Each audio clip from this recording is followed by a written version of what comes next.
কলকাতার new market এলাকায় একটি হোটেলে ভয়াবহ অগ্নিকাণ্ডে বাংলাদেশি সহ অন্তত ৯ জনের মৃত্যু হয়েছে।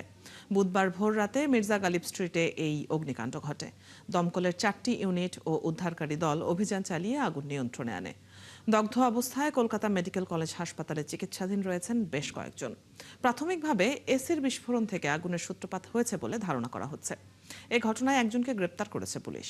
কলকাতা থেকে সত্যজিৎ চক্রবর্তীর তথ্য ও চিত্রে বিস্তারিত জানাচ্ছেন দেওয়ান মুবাশিরা হোসেন। বুধবার রাত ২টা কলকাতার প্রাণকেন্দ্র নিউ মার্কেট এলাকার মির্জা গালিব স্ট্রিটের একটি হোটেলে লাগে ভয়াবহ আগুন।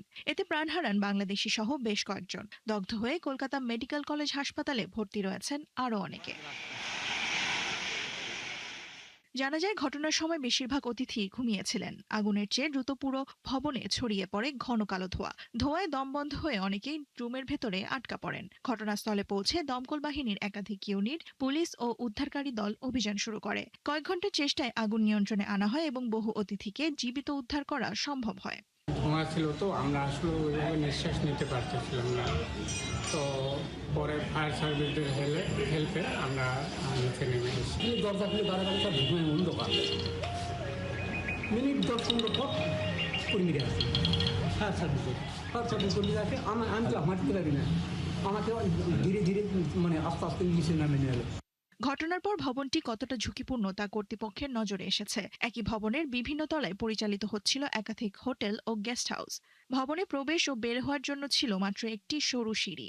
অভিযোগ উঠেছে, সেখানে ছিল না কার্যকর অগ্নি নির্বাপন ব্যবস্থা কিংবা কোনো জরুরি নির্গমন পথ। ফলে ধোঁয়ায় দিশেহারা হয়ে অনেকেই প্রাণ বাঁচাতে বাথরুমের জানালা ভেঙে বের হওয়ার চেষ্টা করেন। আমরা একটা টিম গঠন করছি এবং এই কেএমসি এবং প্রাণ বেঙ্গল এই ধরনের হোটেল যারা চালাচ্ছে নিজেদেরই তারা বন্ধ করেছে না, এটা আমরা বন্ধ করেছি। প্রাথমিকভাবে শর্ট সার্কিট বা এসি থেকে আগুনের সূত্রপাত হয়েছে বলে ধারণা করা হচ্ছে। তবে প্রকৃত কারণ নিশ্চিত করতে তদন্ত শুরু করেছে ফরেনসিক দল। একই সঙ্গে হোটেল পরিচালনায় নিরাপত্তা বিধি লঙ্ঘনের অভিযোগও খতিয়ে দেখা হচ্ছে। এই ঘটনায় একজনকে গ্রেপ্তার করেছে পুলিশ। হোটেল মালিকের খোঁজে চলছে তল্লাশি।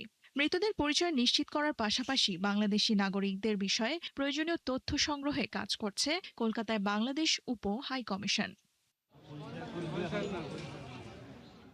দেওয়ান মুবাশিরা হোসেন, ৭১।